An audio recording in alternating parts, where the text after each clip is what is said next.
Ayatul Qursh is made up of 9 sentences.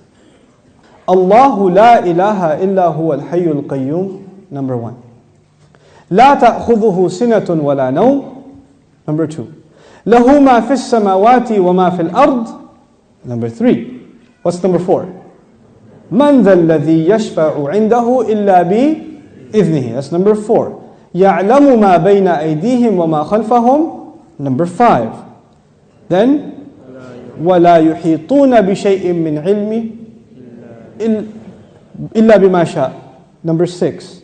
Then وَسِعَ كُرْسِيُّهُ السَّمَاوَاتِ وَالْأَرْضِ, number 7. وَلَا يَؤُودُهُ حِفْظُهُمَا, number 8. وَهُوَ الْعَلِيُّ الْعَظِيمُ, number 9. 9 sentences.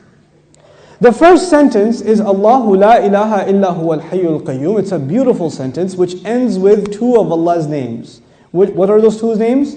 Al-Hayy, Al-Qayyum, the living and the source of all establishment. Everything stands and exists and is maintained because of Allah. What's incredible is that the last sentence, sentence number 1, has something in common with sentence number 9, which is وَهُوَ الْعَلِيُّ الْعَظِيمُ. How many names of Allah in the last sentence? 2 names of Allah in the first sentence, 2 names of Allah in the last sentence. Okay. Before I go to the second sentence, let me tell you something about security. Security guards have a very hard job. But if you get if you're in security, you have to sit in your booth. You have to stare at the CCTV for hours and hours. And does it move? It's the same picture. And you have to look at it for 12 hours, 8 hours. What tends to happen when you're guarding something? You tend to get sleepy. You tend to get tired.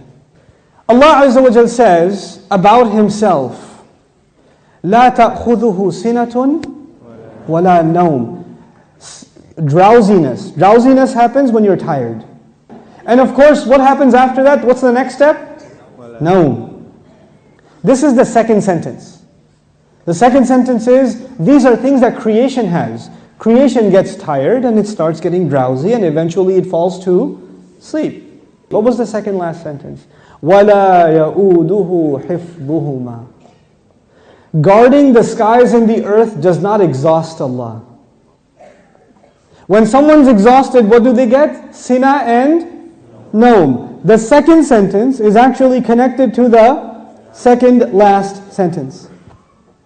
لا تأخذه سنة ولا نوم ولا يؤوده حفظهما.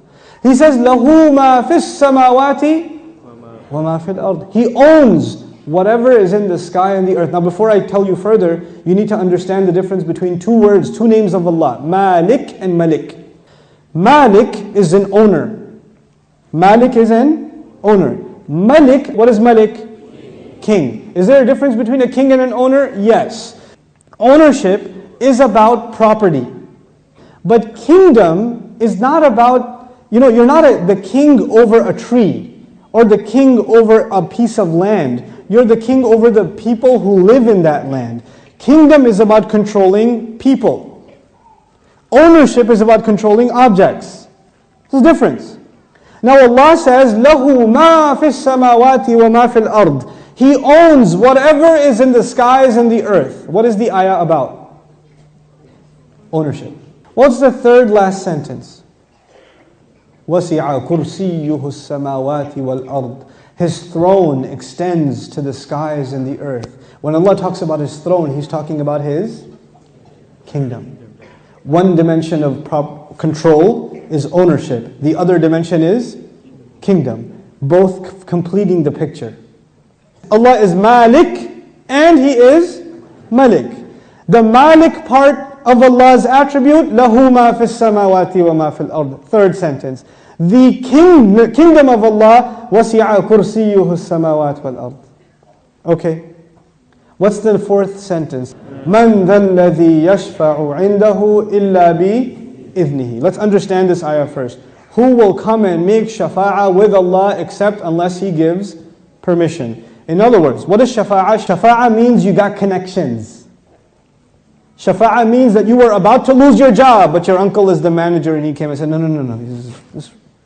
he's with me. That's shafa'ah. On Judgment Day, we are in trouble possibly, and then somebody comes and says, no, they're with me. They're with me. Go easy on them, please.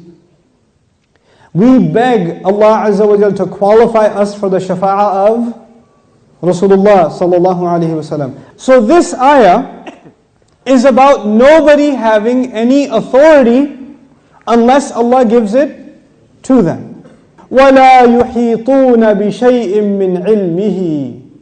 They know nothing, they can control, they encircle nothing of His knowledge.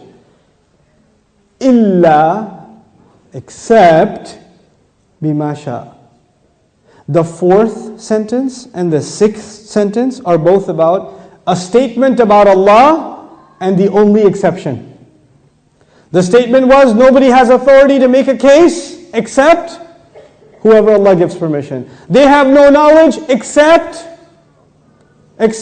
whoever He wants to give knowledge to. Otherwise they know nothing. The fourth and the sixth sentence are correlated. The first and the ninth, the second and the eighth, the third and the seventh, the fourth and the sixth. What's left? Middle sentence? He says, يَعْلَمُ مَا بَيْنَ أَيْدِيهِمْ وَمَا خَلْفَهُمْ. Oh my God, He says He knows what is ahead of them and what is behind them. And He knew what is coming ahead in the ayah and what was behind in the ayah. He put in the middle of it is, I know what's ahead and I know what's behind. Who speaks like that? Who speaks like that? SubhanAllah.